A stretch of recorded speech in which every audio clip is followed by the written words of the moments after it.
The title World Kung Fu King might sound like something straight out of a classic movie, where an old master stands atop a mountain, wind blowing dramatically, and students kneel below in reverence. But in this video, we're asking a more serious question, a more honest one, and the answer might just surprise you. No discussion of modern Kung Fu can begin without Ip Man. Born in 1893 in Foshan, Guangdong, China, he was the Grand Master of Wing Chun, one of the most practical and influential Kung Fu styles in modern history. In his later years, he opened a small school in Kowloon.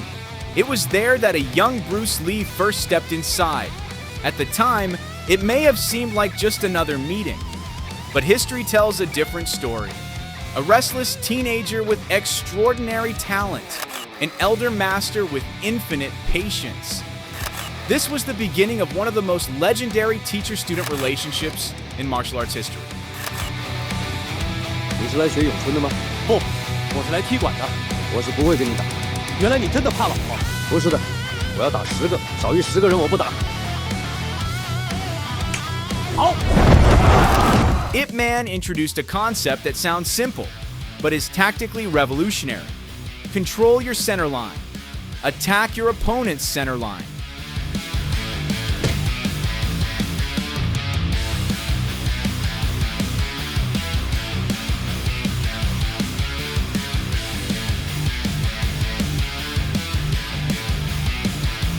In Wing Chun, there's an imaginary vertical line that runs from the top of the head down to the groin.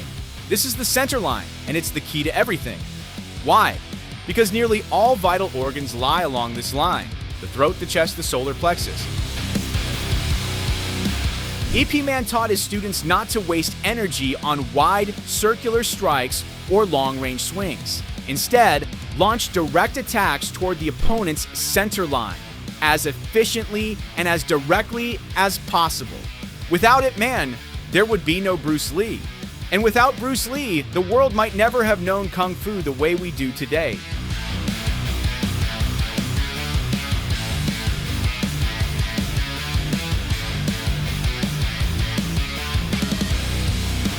Next, let's move from legendary figures to someone tested in the modern combat arena. Kung Lei is the answer to anyone who claims Kung Fu doesn't work. I'm Kung Lee, and these are my signature moves. My first signature move is the spinning back fist. The best way to train the spinning back fist is on a bag or on the focus mitts. I start the move by distracting my opponent with the lead leg side kick to the torso after my kick lands to the stomach. He steps into the ring against fighters from all backgrounds, proving he deserves the title of King of Kung Fu.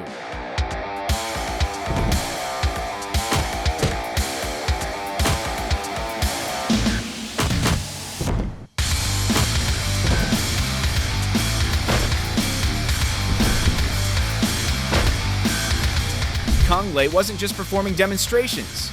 He competed in Strikeforce and UFC, facing world-class champions like Shamrock. Shamrock relied on leg kicks and combinations, while Lee's arsenal featured his trademark side kicks and spinning back fists.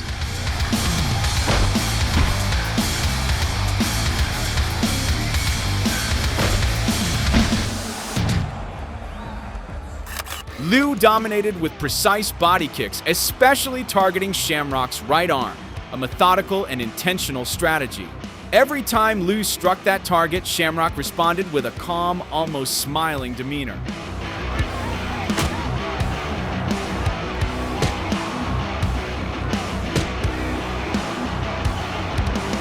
Then Shamrock fired back with hard combinations that rocked Lee.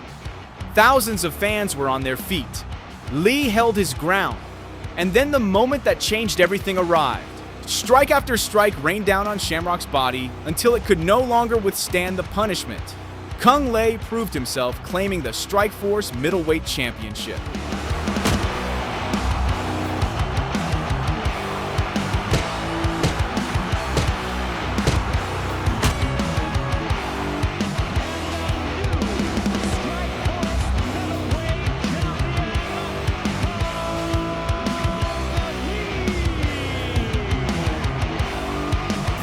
When it comes to Kung Fu bringing glory to China in the era of modern combat sports, one name stands out: Zhang Weili. Born in 1989 in Hebei, China, she began training in Wushu before transitioning to MMA.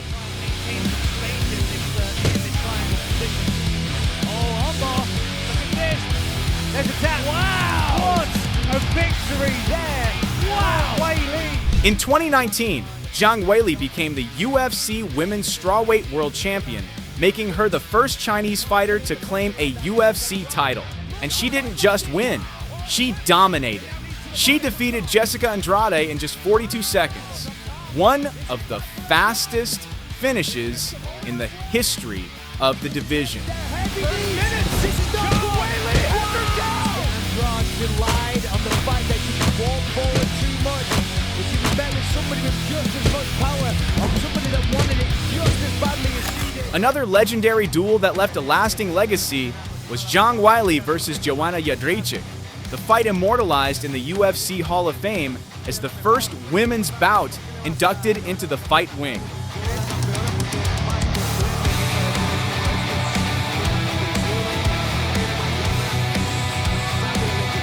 Both fighters came out swinging from the very start. Just 1 minute into round one, Jedrzejczyk landed a crushing right hand to Zhang's head.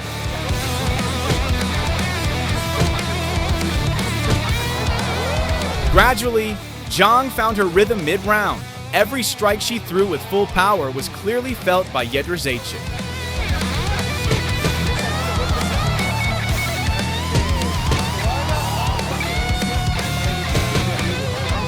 In round two, the fierce striking continued. They traded blows near the cage, Zhang landing elbows, Jedrzejczyk responding with knees.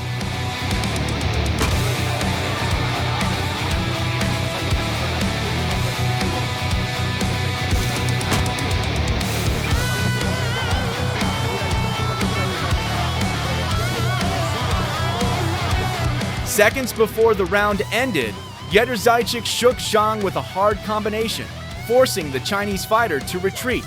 The crowd went wild and Zhang's eyes were beginning to swell.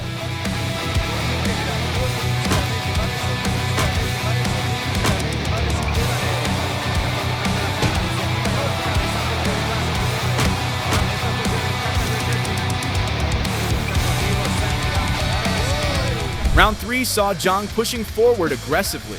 Jedrzejczyk absorbed a few heavy shots before countering with her own punishing combinations.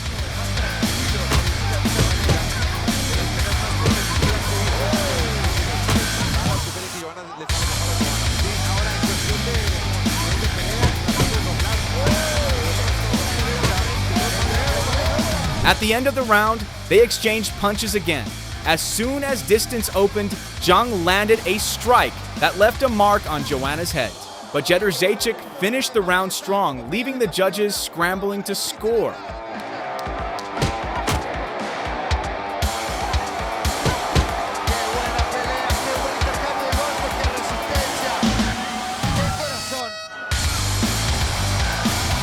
Round 4 was no less insane. Neither fighter would back down, alternately staggering each other. For Zhang, these were some of the longest rounds she had ever endured, yet she kept attacking relentlessly.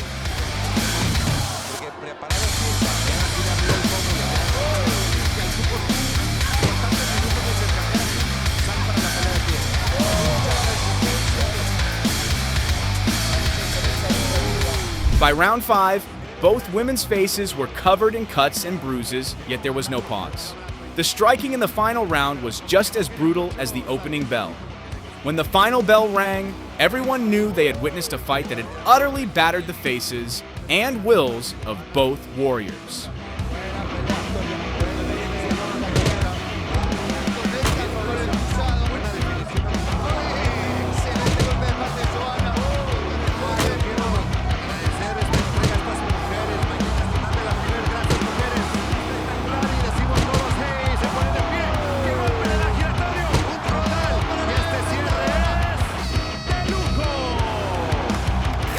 So among all these names, who do you think truly deserves the title of World Kung Fu King?